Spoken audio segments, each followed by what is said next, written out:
Hi, it's Tim Hagen from Progress Coaching. And today we're going to cover, I think, one of my most favorite topics, and that's coachability. And we have actually entered into a joint venture with a great firm out of Tennessee, and it's called Coachable Minds. A coachable mind develops a coachable career. Think about it from a fundamental standpoint.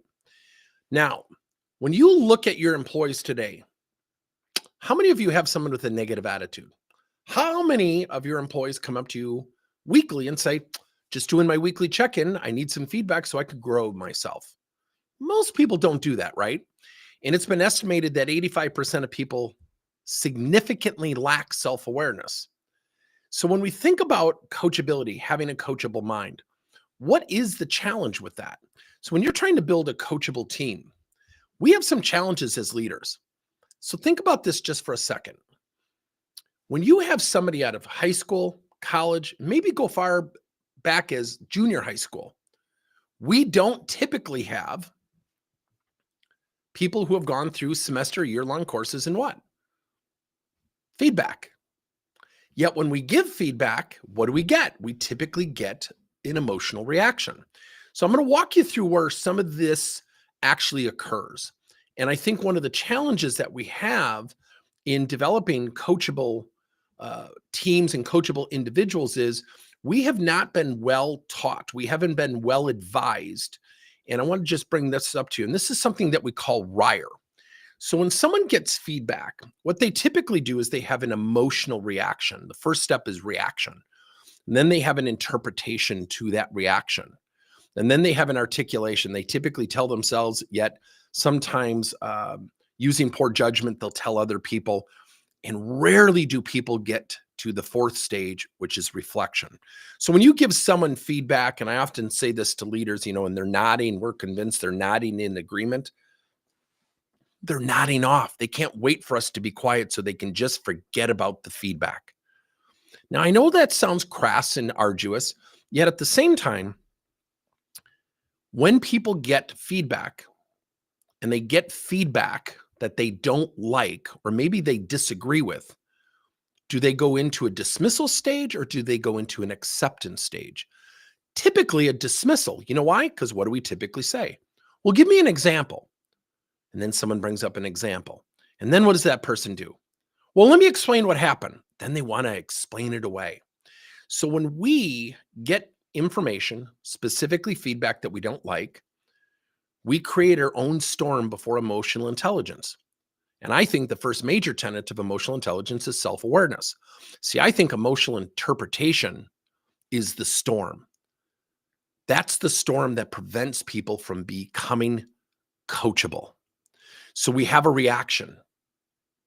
We're angry. We feel defensive. Our interpretation, my boss or my teammate attacked me. Articulation, I'm going to tell 3 people. And then those 3 people tell 4 people. Now there's 12 versions of what actually happened, and reality's left the building.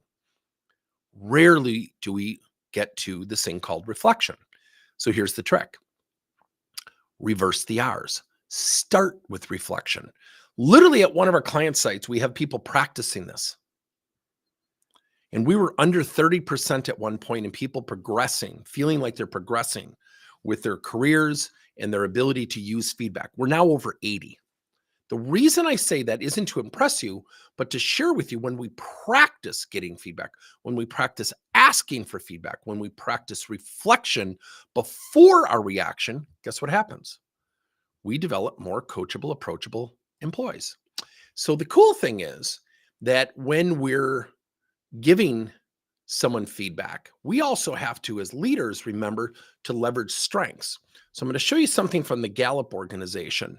And the Gallup organization talks about this, that direct reports will say that only 35% of the time are they recognized for good work, whereas managers almost said 60% of the time.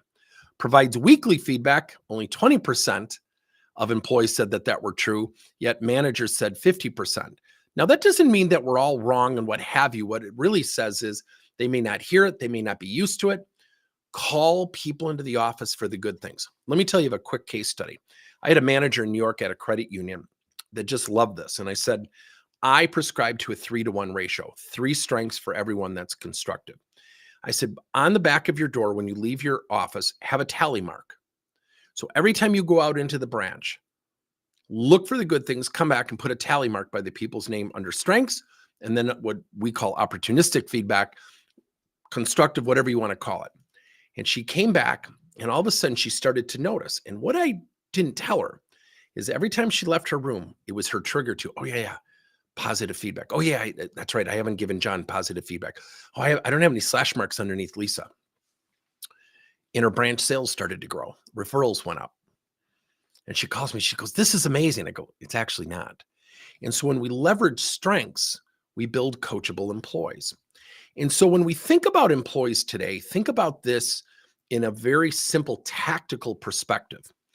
When we think about employees, we have what we call foundational skills, right? Now, they might have a motivation and they need to discover, their motivation, what they like to do, what they love to do. And let's be candid. So many people are in tune with what they want and what they don't want to do. What they fail to realize is the power of differentiation. So think about these foundational skills like feedback acceptance, attitude, self-awareness, teamwork, emotional intelligence. Think about, the old joke, 2 guys walk into a bar, or 2 people walk into a bar. 2 people walk into an interview. One's been seeking feedback. One practices a positive attitude daily. One is always making a deliberate effort to get feedback, to develop self-awareness, but is always making a deliberate effort to promote their teammates. The second person does not do that. What happens? Who's going to represent themselves better? Who's going to have the better testimonial inside the company? Who's going to have the better reference? Coachability is not something that is taught. And if it's not being taught, how can we expect people to practice it? So think about those 2 people going in where that person's boss is going to say, John comes in every single week and asks for feedback. He's got a journal, he writes it down, he takes it serious. The other person doesn't do that. There is an element of differentiation. Let me give you another example. A lot of people know for, 31 years on and off, I coach boys volleyball. And in our first 10 years of the program, I was the varsity coach for the first 5 and then the freshman coach the next 2, because I turned it over to my friend Damien, who is my assistant varsity coach. And one of the things that we embedded was teamwork, but that's a cliche term. We had to facilitate teamwork because the first couple of years, we were not going to win. So we had to create a culture that was strong, that can withstand losing. And parents would say, what do you mean we're going to lose? I said, we are going to get crushed. We just started. The high schools never had the program. So in our first 10 years, we won the conference title 6 of the first 10 years. In my 5th year, we won the conference title, and then I resigned as the varsity coach. And one of the things I'm the most proud of is this summer, I'm going to 3 weddings of ex-players. All 3 players and even more players have come back and said, all that stuff you taught us, we're doing it in the workplace. It's really helped us. And what they had to do every week is get feedback from a teammate. What are 2 things I'm doing well, and what's one thing I need to do to raise my game? And we had what we call a rule of engagement. You just said thank you. You don't ask for an example. You just say thank you. It's not to be dismissed or accepted based on agreement or disagreement. You're going to make it easy for that person to give you feedback. And what people forget is the way we react tells that other person whether to come towards us or walk away from us. So if you always have a negative feedback or negative attitude towards feedback, or you're negative in your response to feedback, what you're really saying to the other person is, don't bother. Get away from me. And most people say, well, no, that's not what I meant. There's the battle of intent versus perception. So when we are having a battle of intent versus perception, very few employees, individual contributors, especially in onboarding or joining a company, have been taught, we're going to ask you to seek feedback once a week. We bought you a journal to do it. We want you to practice RIRE, but we want you to start with reflection, not reaction.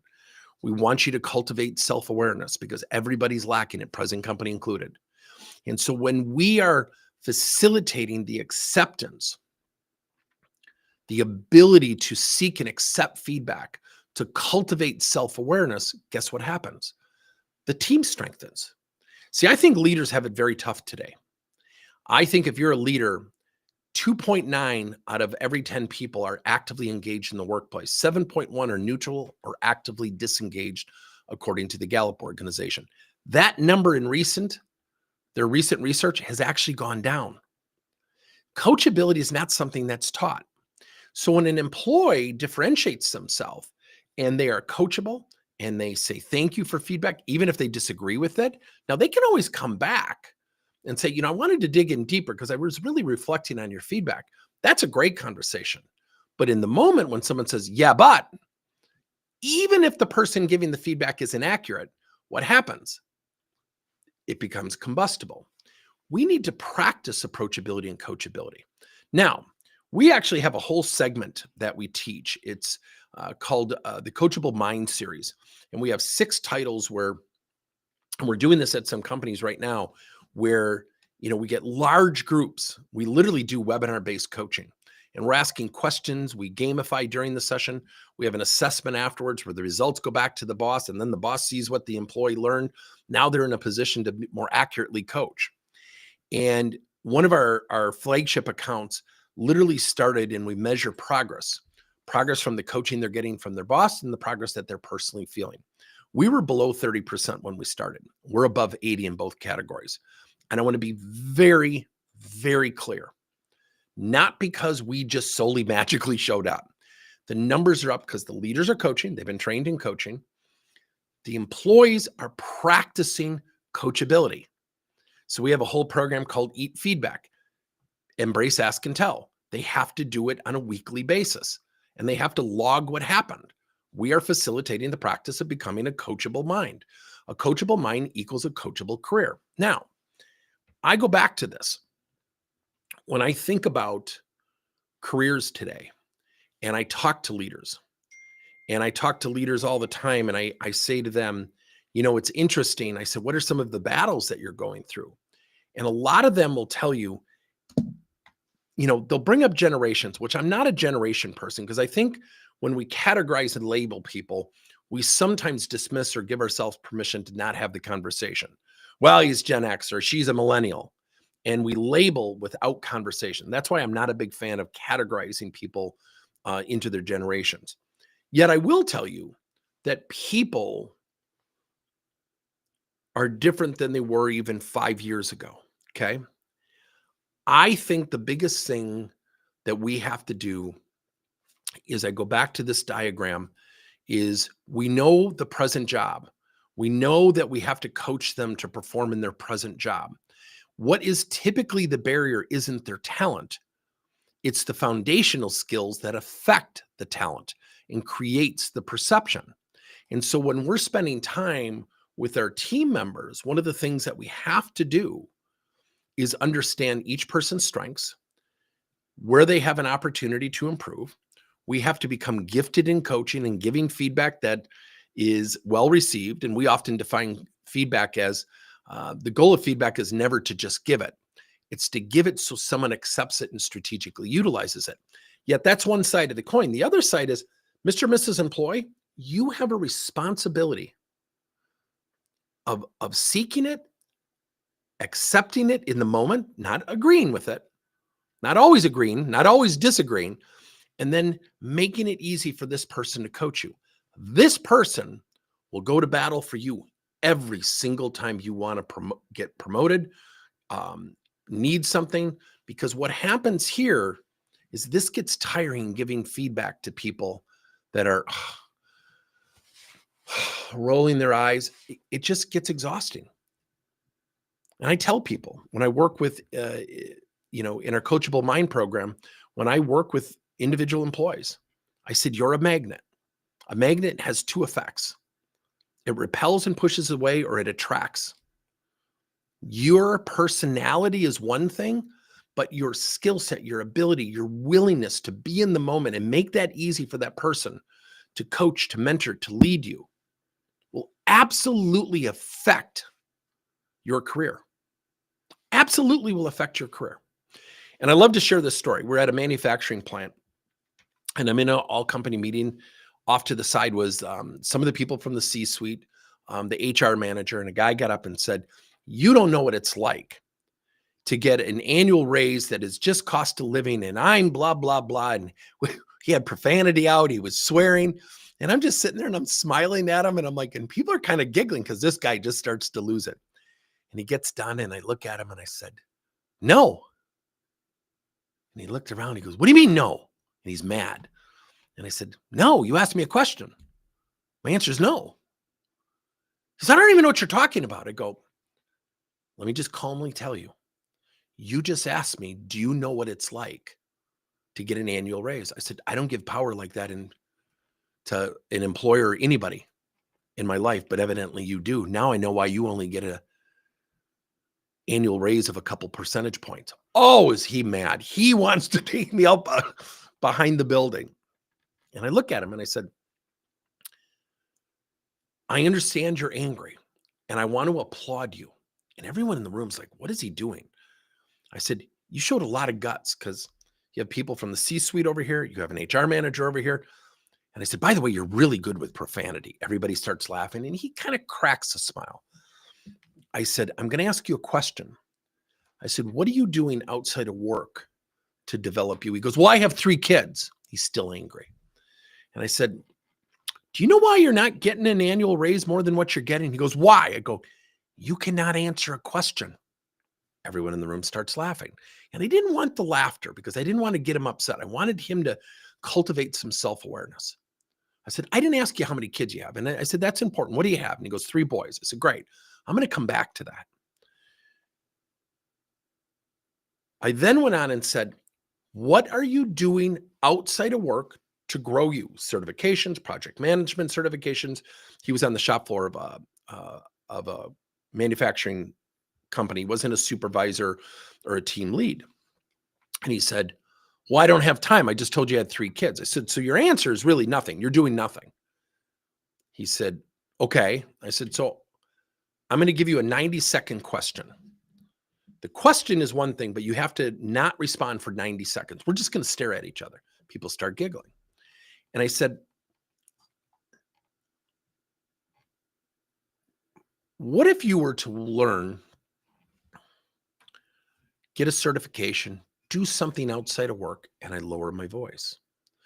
And all of a sudden, I was trying to calm him down because he was mad. He wasn't mad at me. He was just mad. And I said, "And you got a promotion and your money went up beyond that 2% you were alluding to. And you got to go home and tell your 3 boys." And you could feel the room. Oh. And I said, "What do you think your 3 boys would think about their dad when they go out and celebrate for ice cream, go on a trip, maybe go to a water park? Because dad worked extra hard. What do you think you'd be modeling for your boys?" Up 90 seconds. When we're looking around and everyone starts laughing. And I said, at 90 seconds, I said, calmly, "What would your boys' reaction be?" He goes, "They would be proud of me." Tone difference, behavioral difference. I said, "I'm going to give you a challenge. I want to work with you for 6 months, no charge. It will absolutely change your life." Now, that sounds arrogant and cocky. Let me explain. This guy was so mad. There's no way people were walking towards this guy because I kind of knew of him from a distance. And I said, "In the first month, it's only 8 minutes of work, but you have to do it. At the end of those 4 exercises, 8 minutes total, 2 minutes per exercise. If you don't do them, I'll never talk to you again. If you do them, I will double down and invest in you." So after the meeting, he comes up and he's actually a really nice guy. Life's passed him by. He's allowed it to happen. Got married young, has 3 kids. Life, pressure. As we always say, somebody's always going through something. I said, "So the next 4 weeks, you are not allowed to give feedback or advice. And once a week, you have to pick one person. It has to be your boss, 2 teammates in your department, and a teammate from another department. You have to ask them one basic question. What are 2 things I'm doing really, really well? And what is one thing I need to improve?" And you're only response, remember the volleyball players? Your only response can be thank you, and you're going to hear things you don't like.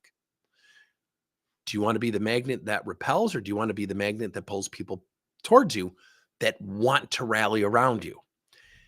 At the end of the month, I show up and I said, okay, did we do it? He had it all written out. He said, yep. He said, that is the hardest 8 minutes I've ever done. I said, what'd you learn about yourself? Remember self-awareness. So when I come back to here, what was I talking to him about? Self-awareness, feedback acceptance, attitude. He was becoming a better teammate in 8 minutes. Now, it doesn't magically always happen like that. But I said, what did you learn about yourself you're really proud of? And he said, I stayed quiet. I said, hard. He goes, I cannot believe how hard that was because I was angry. I could feel myself getting angry. I said, what did you notice from the people after you were done? He said, I think they were stunned I just said thank you. And I said, yeah, it's weird, isn't it? And he goes, yeah. He became a supervisor. He became a supervisor, not because of me, but he had to learn the craft of becoming coachable. And now he watches YouTube videos. He's gone online. He's thinking about going online to get a college degree. Never would have thought that way. Great guy, phenomenal guy. I said, you're making it easy for people to coach you. You're making it easy for people to lead you. You're making it easy for people to rally around you. You're making it easy for people who want to promote you. You're making it easy for people to fight for you. And he looked at me and goes, how did you know this was going to work? I said, oh, I didn't. I didn't know if you were going to do the work. I'm not in charge of you. You're in charge of you. So if you make it easy for people to lead, mentor, coach you, and you become that coachable mind, you have crafted your own, you have authored your own coachable career. If you have 10 people fighting for you versus nobody wanting to walk towards you, who has the advantage? It's the guy or gal with 10 people fighting for him. That's what coachability is. A coachable mind equals a coachable career. So if leaders want coachable team members and a team that collaborates and cooperates together, at the foundation is attitude, teamwork, self-awareness, emotional intelligence, the ability to seek and accept feedback. Most people don't practice that. That's why we as leaders have to. So again, if you want to put in the chat interested, we'll get back to you and we'll send you some information on our Coachable Mind program. But basically, the Coachable Mind program is we literally teach them the craft of becoming coachable. We give them exercises to do it. We actually also give leaders guides of what they can do to coach to the results. So when people attend these large sessions, they fill out an assessment at the end. It automatically goes back to the leader, which is really cool. They already have a coaching guide specific to the title, whether it be teamwork, self-awareness, feedback, what have you.